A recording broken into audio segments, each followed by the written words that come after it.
All right, here Hi, we Cloud. are. It's Thoughts on Talks, and we're in different places today. Yes, welcome to Denver. I'm at the Centers for Spiritual Living convention where we are electing a new spiritual leader tomorrow.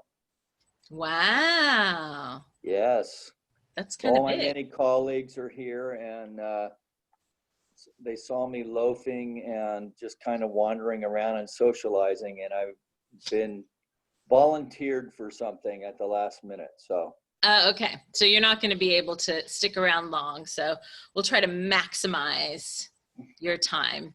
I'm here okay. in the sanctuary at the Centers for Spiritual Living in Granada Hills. So you can Well, see how do you like that? the painting behind me that's very flourishy. I'll do a video for Flourish in front of it later. Nice. Yeah. So I have roots growing out of my head and turning into a person meditating. So Yeah. I like that. Well, better Well, than roots coming out of your head. it could happen later. We don't know. So I'm curious if you have talked to any of the other CSL ministers there about how their Sunday talk went yesterday, because it was I think it was kind of a groundbreaking topic, and I'm not sure how many of them would have shied away from talking about sacred sexuality in a Sunday service. Have you talked to anybody yet? Yeah, most of my colleagues did not speak yesterday. Oh, they traveled instead? Yeah, and then Okay. we're just getting caught up and stuff. So, Right, of course. and not everyone is following the theme. Okay. So anyway, I did not hear from anyone else. Okay. We had I a think you couple should chuckles. keep your ears open while you're there and see How if others. anybody else did. Yeah. So how do you feel like I did with it? I think you did really well. Oh, good. It was not handled in a way that anything, I mean, aside from even broaching the subject of sexuality and spirituality in a church service, essentially, a spiritual center service, I felt like it was done with just the right blend of like gentleness and humor and realistic, I don't know, talk. Yeah. Good. So I had taken pictures of a couple of your slides, and I think the one you ended with is probably a good place for us to start today, because the slide says, the church says the body is a sin. Science says the body is a machine. Advertising says the body is a business. The body says, I am a fiesta. Yeah, And I love that. it's great, by Eduardo Galeano. Right. And for those who maybe haven't seen yesterday's service on the live stream or weren't here live, they missed the dance you did to I'm a Fiesta. So I encourage everybody to go back and watch it. Not just for that reason, but because I think it was kind of, like I said, it's a groundbreaking Sunday talk, and all the music was like especially great. And I think I was listening with a critical ear because I knew that somebody who had never been here, who was from another country, was visiting. And he might be joining us later in this conversation before you leave, hopefully. His name's Chacko, and he came to the workshop that Vinu and I did, Lunch and Learn workshop about creating space. Yeah. And so he came back to see what a Sunday service was like. So that was his first introduction. So what did he think? He thought it was done very well. He seemed like a pretty fun-loving guy. Yeah, and maybe it's just his nice accent, but he seems like a very, worldly and educated, wise fellow. But so he's got he has a great voice also. I'm not surprised he's a voiceover guy. Right. When you mentioned that, yeah. But I was thinking for any of my friends who aren't comfortable in a normal church setting, that yesterday's service would be one that I would send them the link and say, this is the type of church I go to. Well, it is a little, particularly yesterday was a little different because the the energy was good. I love Sarah Lightman. Yes, she's a Yes, wonderful musician. Magnificent talent. I have a feeling we're going to be seeing her in a larger way going forward. But anyway, Yeah.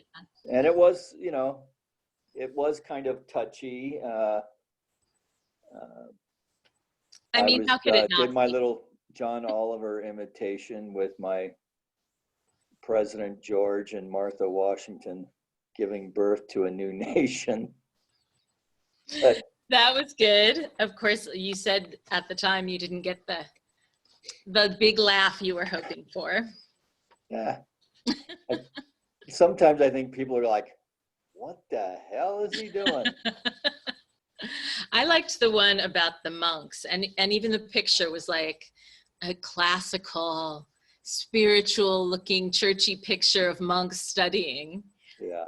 And then should we make people go watch the the live stream of the show to get the joke? It's kind of an old joke, and then you have to kind of wait for people to get it, of course. Yeah, because they have to spell the words in their head. Right. Should we tell them? Yeah. Celibate and celebrate. Yeah. You can see where a misspelling might. What if it was a total misunderstanding? What if everything that we believe or have believed in history has been a total misunderstanding this whole time? Yeah, maybe that's what new thought is. Yeah, well, in celibacy, at least in the Catholic tradition, has its own evolution. Because in the beginning that was not part of the deal. Okay. And then they worked it in, but because I think there was some shenanigans going on. And shenanigans ruin it for everybody, don't they? Yes, because well, I don't want to speak to it specifically because I'm not really sure of the facts. But then what I do know is that the Irish Church, the Irish Catholic Church, was one of the last to adopt celibacy as a practice because in the early medieval times, like 13th century and before, I believe, you would inherit the priesthood and the lands that went with it. Okay. Yeah, so priests were married and had, children and so forth. Yes. So they were the last to sign off on that. So, yeah. Okay. Well, it kind of makes sense, It does. And the Irish are corn dogs. I actually I went to a comedy show, live comedy, and it's by a group called Mortified.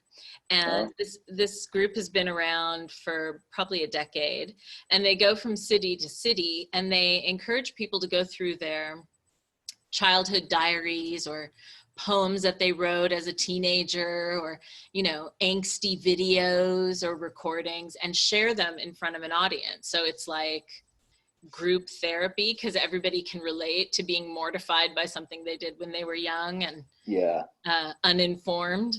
And one of the people who got up and spoke, and she actually has a one-woman show now, was talking about how she was raised with these very Christian values and that she had to stay pure, and what a struggle it was as she entered puberty and became a teenager to manage the purity with the feelings she was having. Sure. And not being able to talk about it with anybody or express it in a way that felt safe. So what she shared was a very suggestive piece she wrote about basketball. Nice. Which you wouldn't expect, because she just didn't look athletic. She looked like a real pretty girl. But basketball seemed to be the outlet of her poetic expression anyway. Yes. Sounds interesting. Yes, if I can find a recording, I'll share it with you. But Mortified does shows in cities all across the country, and I think they'll be back in Los Angeles in May. So it's a pretty funny concept, and they've got podcasts and Netflix shows and books and everything. Oh, okay. Yeah. Great. So how did you feel? Did you get any feedback? Because you kind of scooched out early because you had to travel. I had to get to the airport, which that actually went really well. I got there with 10 minutes to spare. Oh, good. And yeah. And so I wasn't there to get any feedback. In the first service, I got good feedback. Okay.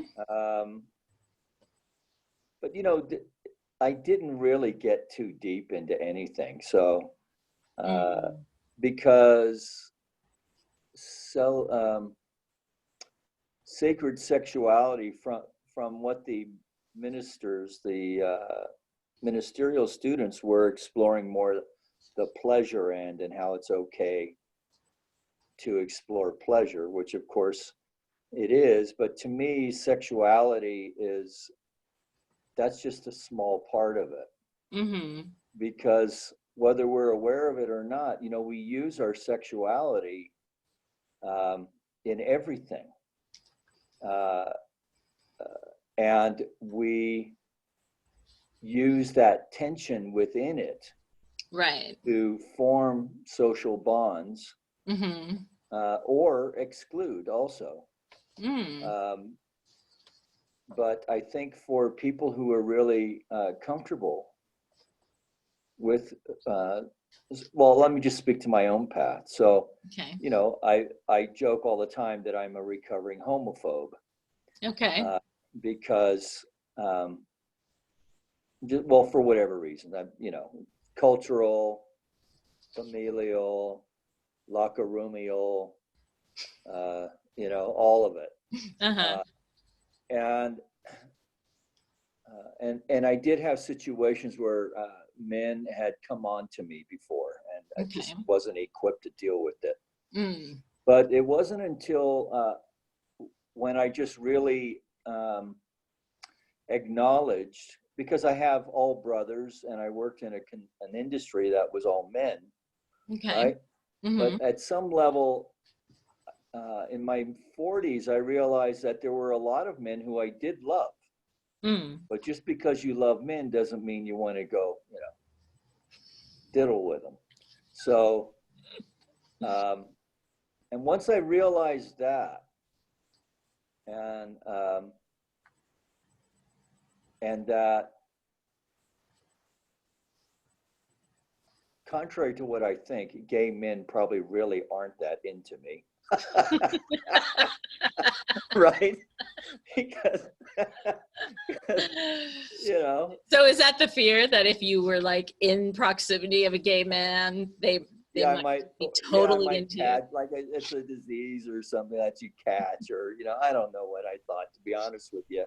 Right. But I just know that as I became more comfortable with my own sexuality, and then also I had a lot of hang-ups from my religion of origin over, shall we call it, self-abuse. Yes. Right. And because in Catholicism, I don't know if this is still true, but in my day, self-abuse was considered a mortal sin. Whoa. So in Catholicism, they rank sins. Okay. And kind of like a white lie and a black lie.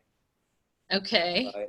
So a mortal sin, if you die in the state of mortal sin, then you can go to hell. Dude. Yeah. So, yeah.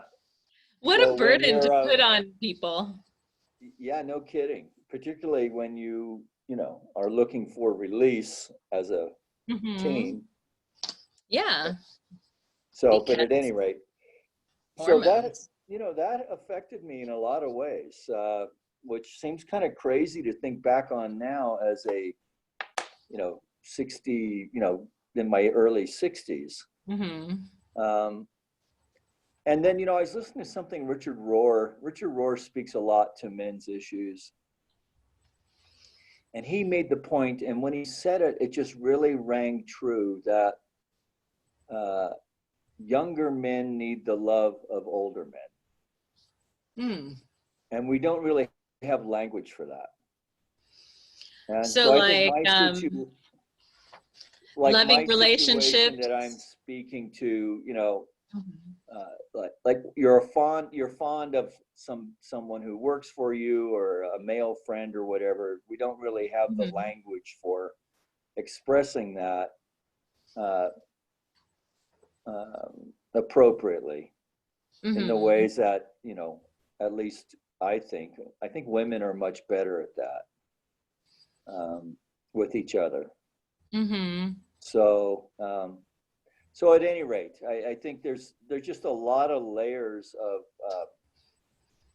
bullshit, you know, just BS belief Mm-hmm. system Mm-hmm. that, you know, layer after layer of stuff within sexual behavior that really keeps us locked away from ourselves.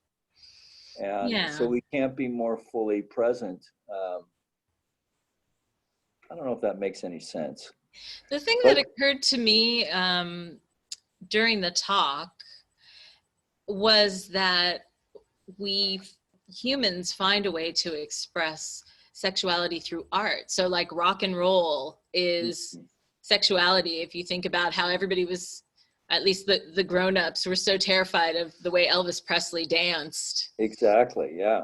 Well, in fact, he kind of, well, and then look, you know, continue, you know, starting with Presley and then all the way through the 60s, mm-hmm. right? With Yeah. complete, really kind of, in the 70s, it just kind of, you know, exploded into a self-indulgent kind of thing in the Mm-hmm. in the counterculture anyway. Mm-hmm. And, you know, some paid the price for that. Yeah, Right? but also So, dance as is a way of expressing your body and freedom mm-hmm. and movement, and can be, I mean, it can be ballet and seem very pure, but it could also be, you know, Dirty Dancing, which they made several movies about. So, Sure. uh, Or even free form dancing. yeah. Right? So, so that jubilation, Mm-hmm. right, is expressed along with, you know, I remember slow dancing, Mm-hmm. and, you know, of course, in Catholic school, they would come by and they would say, "Leave space for Jesus." Because If you got everybody too close, knows Jesus loves to dance. yes, and he Everybody knows loved that. right in between the two of you. Yeah. He So, likes sandwich dancing. yeah. Sandwich dancing. I was also thinking about in the Bible, I think it's Song of Songs, maybe, or Psalms. There's poetry that is very sexual. Oh yeah. You know, it's lightly disguised because it's, you know, looks like it's Well, talking about nature, but it's not well, so. and David becomes obsessed with Bathsheba Mm-hmm. when he spies her bathing, Mm-hmm. and of course she's married to Uriah, one of his captains, one of his maybe even a general. Okay.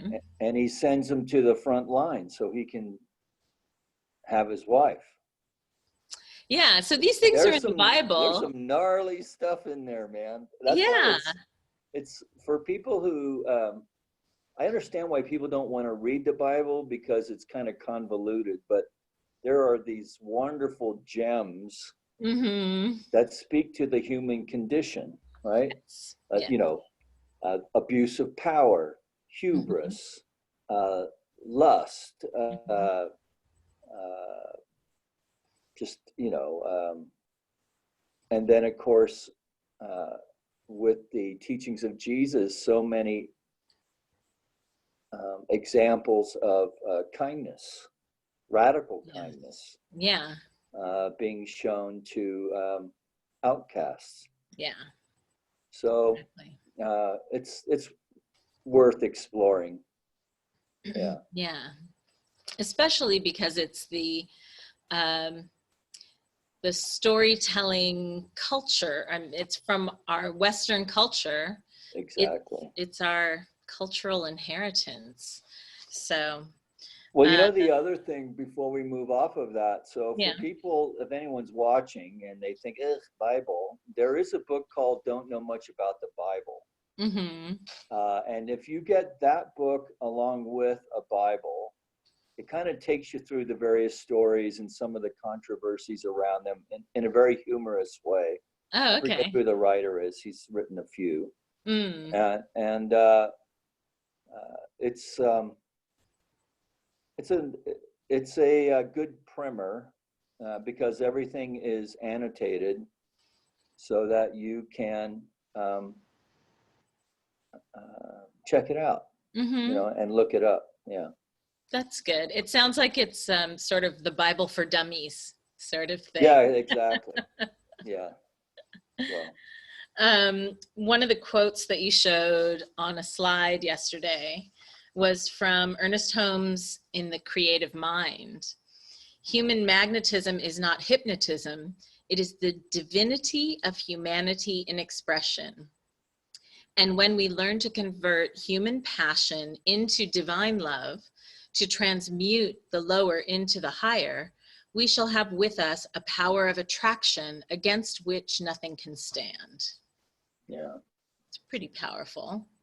Yeah. So And that was not one of the quotes from the ministerial students. okay. You got So it. yeah, they had I don't know, they could have gone deeper with it, I thought. But anyway, it got done. Yeah. And then you had a quote from After the Ecstasy, the Laundry. yes, in fact, that's where the Eduardo's poem comes from also. Oh, okay. That's a great book, Jack Cornfield. Ah, yes. Yes. It looks like I'm going to skip down because it looks like a long quote. Maybe it isn't that long, but No, there's a lot of text there. Yeah. I couldn't, I looked for ways to break it up and just, you know, draw from it, but he said it so well. Shall I read it then? Or should we make people go watch the service? I'll start it and then see if I get bored in the middle. Okay, very good. One of the most important challenges to living an embodied enlightenment is the area of sexuality. Religious traditions often warn us about the dangers of entanglement with the senses, and it's true that we can become overly attached and identified with this body and its pleasures. Our culture has exploited this to an extreme, but in spiritual circles, the opposite danger of aversion, fear, and unconsciousness is perhaps more common. There is, as the Buddha suggests, a middle path to be found in each of our lives. One yoga teacher paused in the midst of teaching a difficult stretch to caution her students, "You strivers here relax, and you sensualists straighten up." Yeah, I could relate to that too, because I remember being in yoga class and, you know, supposed to keep your eyes on your own mat, but those yoga girls are cute. I got to put you on I got to give you some more juice. Oh, okay. There you go. We got a close-up of your hand for a second, so yeah. You'll get to see that later if you watch back. Sorry. That's okay. It's all, you know, we're just rolling with. We're just winging it today. Absolutely. I liked also when you started talking about how other spiritual paths handle the topic of sexuality. And you talked about in Hindu and in Buddhist Tantra, sexuality is celebrated as a route to awakening or route, but not this kind of route. It's like the path. Mm-hmm. In Jewish and Sufi traditions, it's celebrated as divine. Embodied sensuality and eros are honored and transformed. So I just love that it's a CSL thing to look at all the different traditions. Right. And Well, there was also a group called the Oneidas in, I think they were in Indiana. okay. They went on to create a silverware line, but they Oh were yeah. a religious movement at one time. Oh. And they explored in a ritual way the orgasmic release as a union, an Okay. experience of union with the divine.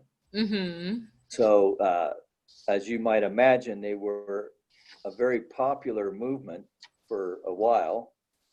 Hey, there's And Chacko. He's hey, joining us, or he's trying to join us. He's in the process. all right, very good. So what I'm trying to connect is, as you're talking, trying to figure out how that goes from a movement about spirituality and orgasmic release to silverware.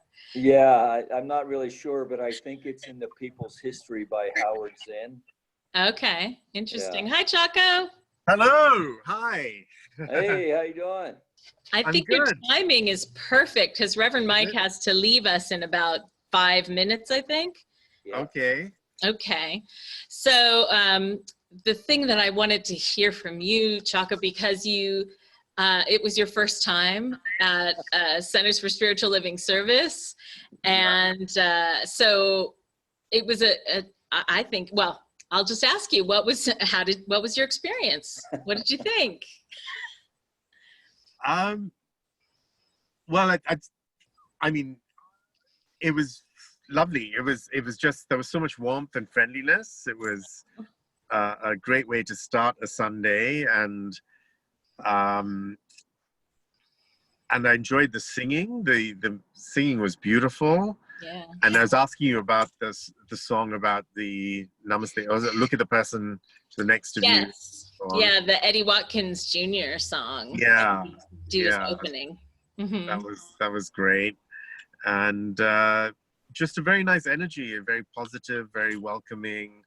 And I like the idea of this universal spirit and things, because I get sort of a little upset about each religion saying we're the only way and everybody else is doomed. And I feel I've always felt uncomfortable about that. Mm-hmm. So it was nice to find something, and you know, the respect and acknowledgement of all the great faiths in the world, including for those who are still searching. I thought that was just beautiful. That really, really the flames connected with it, resonated with me. Yes. Mm-hmm. So did you find it shocking that the topic ended up being sacred sexuality? Not at all. Oh, good.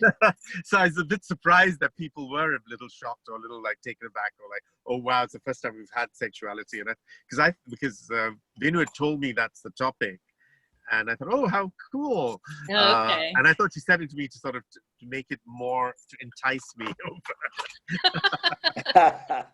And I guess it worked. She knows some of my favorite subjects, I guess. And Reverend Michael, you were wonderful. You made it light and fun and wacky, and yet, you know, dealing with, I guess, something that is awkward for many people. Maybe not necessarily for me, but yeah. Yeah. So that was lovely. I loved watching the way you did it and how you made it so fun, but you dealt with important issues and topics, and you were very open about how it had affected you. So I thought that was very brave and personal and vulnerable. Yeah. Yeah. See, I'm kind of used to that from you, Reverend Mike, and I think that's why I've stayed at Centers for Spiritual Living Granada Hills for as you know, I think I've been coming for about almost 2 years, I think. Wow. And it's because of your candor and honesty and just being a real person that it made me feel very comfortable. Well, you know, my intention is, by being as transparent with my own path as I can be, because I think sometimes I step over into the too much information line, but it is, I'm just wanting to encourage people to do it, right? So our teaching is kind of different in that the congregation, each person in the congregation, even a new visitor, is their own sacred priesthood, right? So the idea is to encourage people to think deeply and to go within themselves to discover, maybe sometimes rediscover or even redefine what this universal truth, as Chacko was saying, what that is. And sometimes, and we do need to redefine it because it's not a solid thing. It is an evolving awareness, which is what I like, you know, because just like any of our other friendships that we've had, particularly long-term friendships, you know, they have evolved over time. And yet there's something about those special friends that we have, when we reconnect, we just pick up right where we left off. Yeah. Right? And that's how I see our relationship with the Spirit. Even though I don't really have a sense of it as a deity per se. But even that is kind of evolving. And some days I do need, you know, the face of, the guru, or Jesus as the guru, or maybe Yogananda, or, a personage. So, or I go back to my Catholic roots and speak to Holy Spirit, right? Just because to me it's like whatever it takes to get there, right? And that can be some days when I'm feeling deep and everything else, no words are necessary. I'm just kind of in this zone. And then other days I'm stuck in the head. And so how can I use the intellect to get out of the space that I'm currently in and to do a deeper dive? And then even not to get so hung up on that, right? So, okay, well, this is where I'm at today. So, you know, just the day, to me, the idea of religion or spirituality is a hair shirt. I just don't think that's helpful. Yeah. And is a what? A hair shirt? I didn't get that. What?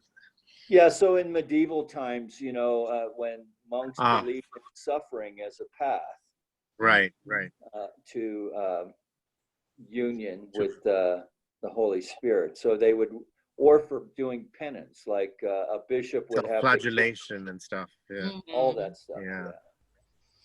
So. Yeah.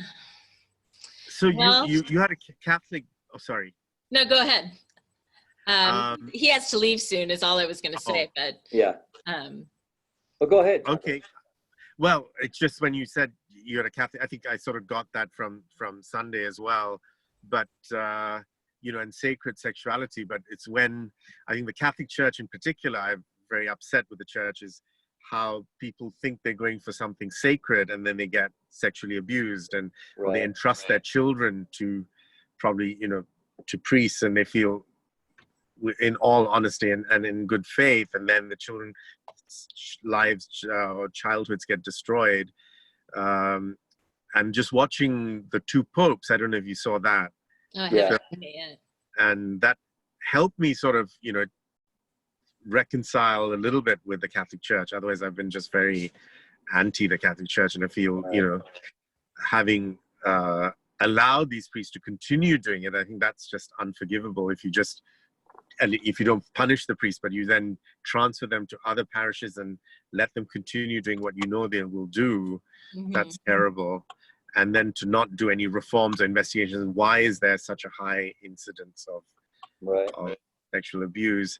And that brings me to your joke about celibate and celebrate.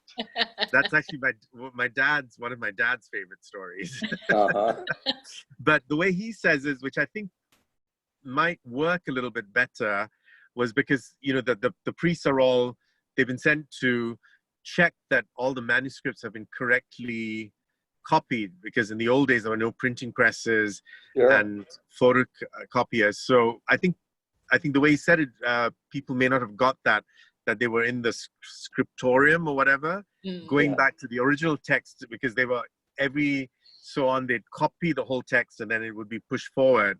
And so when they go back to the original text, that's when he discovers that it actually Right. says celebrate and not celibate. Maybe that's why it wasn't such a big laugh. Maybe, yeah. Because that's how my dad always says it's, you know, they decided to just go back and check that the copying has been done The original. correctly, and then they go to the original text and this is what he discovers. And Yeah. there's like a typo that got Yeah. forwarded on. Yeah. Well, I just, you know, just so it's said, so because this situation with clergy abuse has touched my own family, not, Uh-huh. but within, you know, my brother's kids. But, Oh. you know, because of what I grew up in, you know, and I served Mass, and I never had any issues with any Hold of on that. a second. There's interference. Maybe Chacko, can you mute your side for a second? It sounds okay now, but that's your maybe video. Is it okay now? I don't know how to. No, go ahead. See if it works now. Go ahead, Reverend Mike. What were you saying? Well, I just wanted to, the situation in the church and the way people speak to it is that it sounds like all the clergy are diddling the kids, and I just don't think that is so. No. There's the sin, if you will, or the crime of the individual priest, where it's so hurtful is the hypocrisy of the church to move these priests around and so forth, and then to find out that, you know, there was that they had the same challenges that any pedophile has, and then they went on to violate even more children over decades. So effectively, they were aiding and abetting them, which is yes, and that's the true crime. Yeah, and so anyway, it's all just a screwy setup. And what's, I think, now that it's, you know, forcibly brought out into the open, and they're trying to hopefully deal with the priests who are so inclined or have done it. But what is shocking is they're not doing a study or a revamp and finding out why is there such a high, because it's a very unusually high incidence of child abuse in the organization. And I'm sure the celibate business part of it is a major factor. Well, they actually have tied celibacy to child abuse, because it's not just priests, right? It's nuns as well. Yeah. So because with corporal punishment and so forth, or just being cruel. And so they are starting to explore these things, but it's taken a long time. Yeah, and it just shows the power of denying sexuality, really. Yeah. And of course, these are things that you really can't get into in 20 minutes on a Sunday. No. And of course. Yeah. But anyway, I just wanted to give a shout out, because even though you know, Catholicism's not my scene anymore, and it hasn't been for some time, I don't mind calling them out on stuff. But I just like to point out that I've known scores of really great priests who honored their calling and struggled with their celibacy, particularly when they were younger, and they have been open about speaking to that it wasn't an easy path, which, you know, makes sense. You know, personally, I think they need to just kind of, if they really want to keep going as an organization, they're going to have to rethink that whole thing, even though it is you can be much more available for your congregation as a single person versus a married one. And it would be, particularly in the priesthood and the way Catholicism does things, it would put a lot of demands on the family, on the kids and the wife. But, you know, the Episcopalians have figured it out, and the Lutherans have figured out how to do it. So it can be done. Yeah, and usually, like in our church, I mean, I belong to the Mar Thoma Syrian Church, so we're a community of Syrian Christians from Kerala. But our priest Marianne, it's sort of like it's almost like a joint effort. You know, the vicar and his wife, right, bring the pastor to the parish, and the wife leads the women into doing various things, and you know, so it's a calling for both of them. In a way, yeah, it's sort of vicar's wife plays a very important role. I think that works. Women in the community. You know, I don't know Judaism well, but just it seems to work that way with the rabbi's wife as well, that they're very integrated into their communities. But in our church, if you want to become a bishop, you can't get married. So our bishops are all celibate, which is quite interesting. And we have a sister church. We were all founded by St. Thomas, Doubting Thomas. Oh, yes. St. Peter went to Rome and founded the Catholic Church, and St. Thomas came to India and founded our church, the Syrian Church. And so our sister church, which is Orthodox, we have the same community, but they're Orthodox, and their priests can't get married. So they have communion with the Catholic Church. And if you become a priest and you were married before you become a priest, you're allowed to remain married. But once you become a priest, you're not allowed to marry. And I've actually had one of their priests in Singapore actually come on to me. And it was really quite awkward. That was like my sister-in-law's baby's baptism going to church. And he asked me to help him with some books at the back. And then he was like all over me. And I said, oh my God. Wow.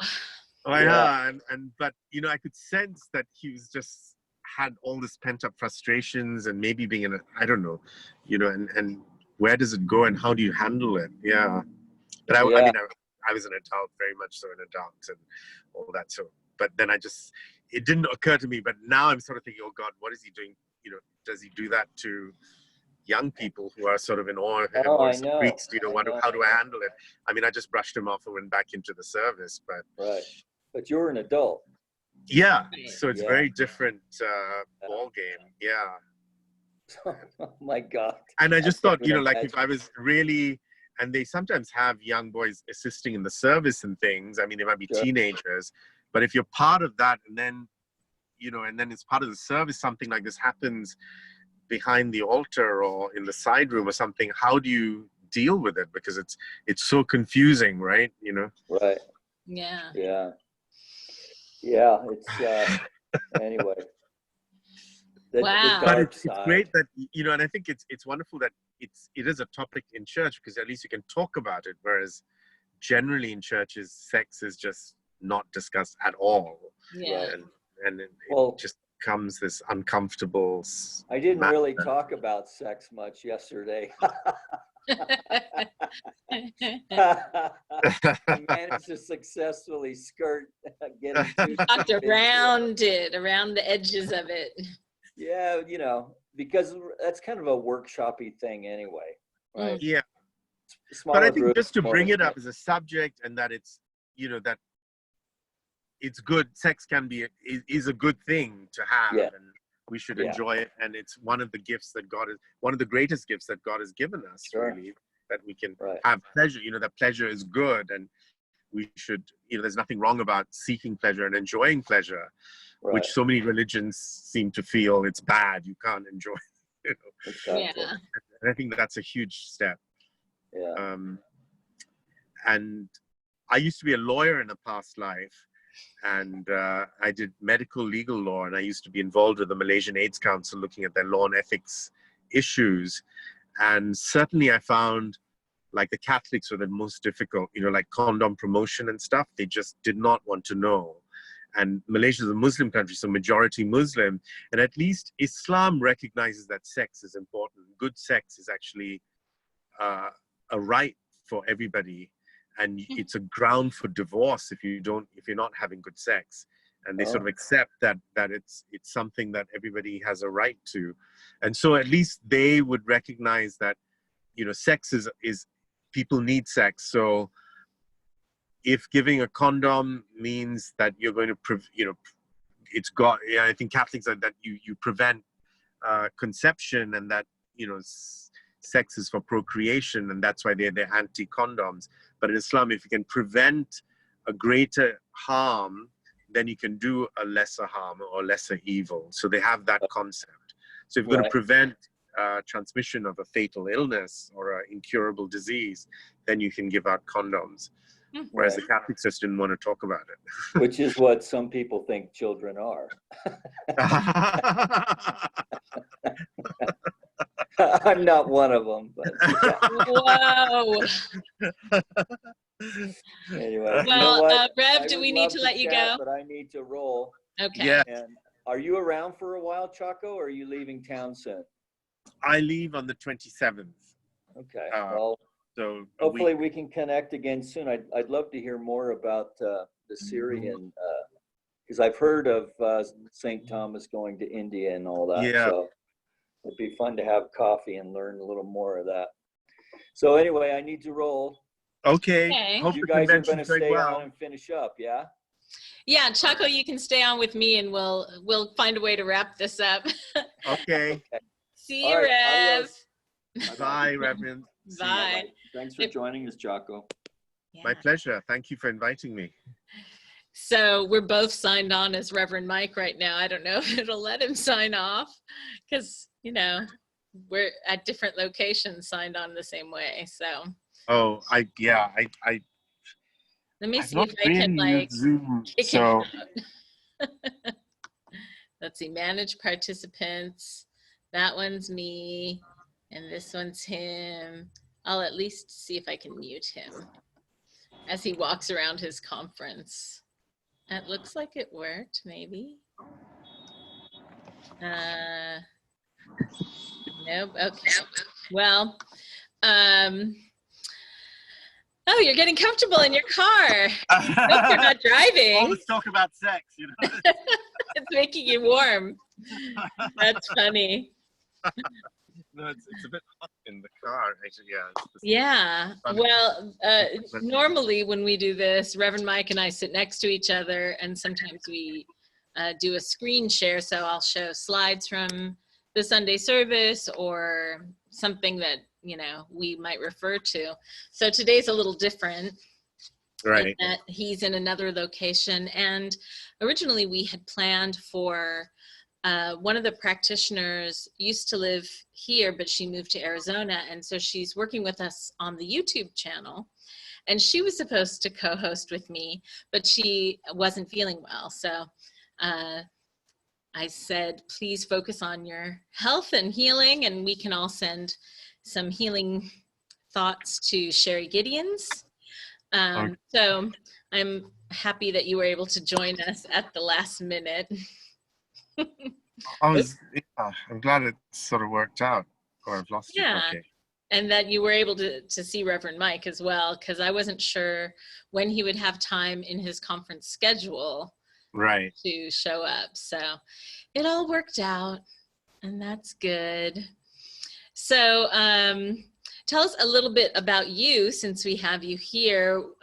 What brought you to Los Angeles for this visit, and what kind of things do you do in your normal life?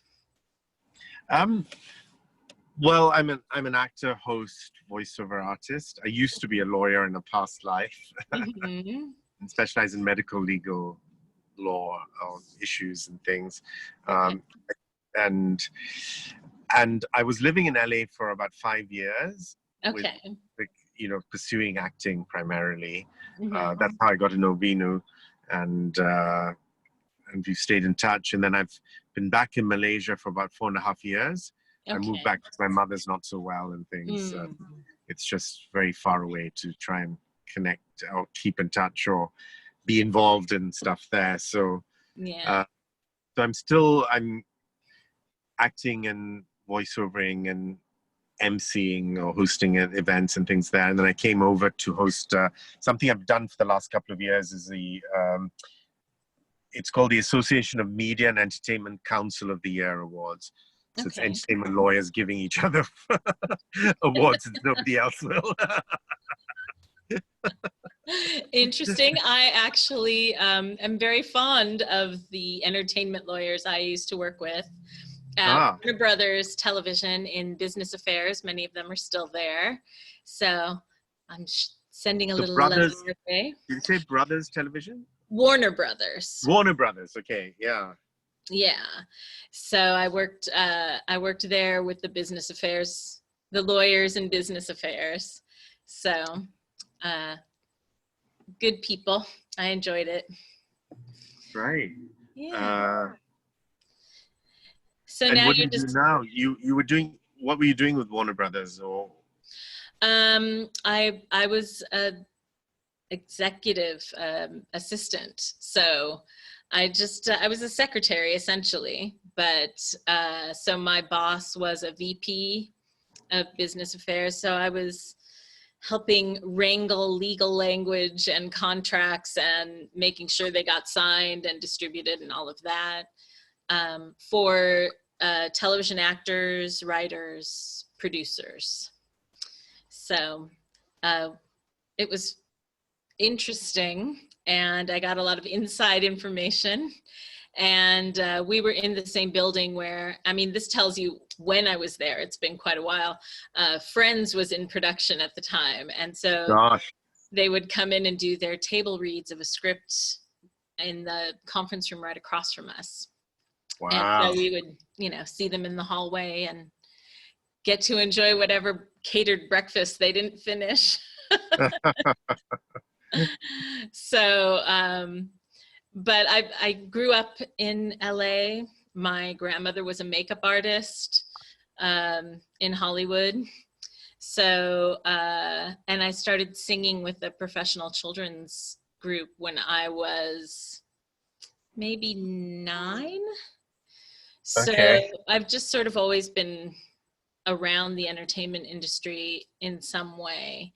But I think because I started getting involved with it when I was a kid, when I got older, I wanted to learn sort of the business of it and the behind the scenes. So I started as a music major, but changed to communications, which is what I ended up getting my degree in. Okay. And then went on to working in the business side of media. And then when I lived in Sri Lanka, I worked in the production side at Young Asia Television. Oh. And did announcing as well for Colombo Fashion Week, and worked for advertising agencies in Sri Lanka. And now coming back, I'm starting to do, well, not starting, I'm doing more online digital media like this. Oh, nice. Yeah, and podcasts and things like that is what I've been doing. So websites, promotion and marketing, whether it's printed or online. So I think I sent you my link to my website. Yes, and I saw that you do a lot of different television and film and events and voiceovers and all of that. On your So I don't know if that's something we could do together maybe one day. There you go. Well, see, we're still recording and sharing this with everybody who's going to see this. So hopefully they'll want to keep up with you as well. Do you have a website that you want to share with everybody that they can check out your work? It's ChackoVadaketh.com. So that's CHACKO, V for Victoria, A, D for Denmark, A, KETH.com. ChackoVadaketh.com. Thank you. Very good. And if anybody didn't get that and they want to check back with me, you can email Reverend Mike's email, which is showing on the screen, and he'll get it to me. or I'll send the info to Reverend Mike. So we'll figure it out if anybody wants more information. And hopefully you'll be able to make it to at least one more Sunday service before you leave. I know things get busy when you're trying to squeeze in a lot of things on a short trip. It's my last Sunday, and I think I'm going to be my host's actually leaving for London on Sunday. Okay. I might be busy, like driving them to the airport and stuff like that. So yeah, these things might happen. Yeah, but I'll see, or maybe I could come to the. There's an earlier service at 9:30, right? Yes, I think it's 9 o'clock. 9 o'clock. Yeah. But like Reverend Mike said, if you have time in an afternoon and you're up here visiting with VNU, maybe you guys can meet Reverend Mike for coffee and at least chat with him a bit more. Sure. So, when is he back from Denver? That's a good question. I don't know. Okay. Well, keep in touch. I'm lovely to. Yeah, maybe that might be something we could do, and you could join in as well. And yeah, that'd be great. Be... Let's see. Centers for Spiritual Living, bringing people together from all over the world. Thank you for joining us, Chacko. Thank you for inviting me. It's been a pleasure. Thanks so much. It has been lovely. All right. And that's it for Thoughts on Talks. Thanks everyone for joining us. And keep tuned, yes, for the next Have a good week ahead. And thank you. Maybe we'll connect again before I leave on the 27th. Yeah. Sounds good. Okay. Bye. Bye. Bye-bye.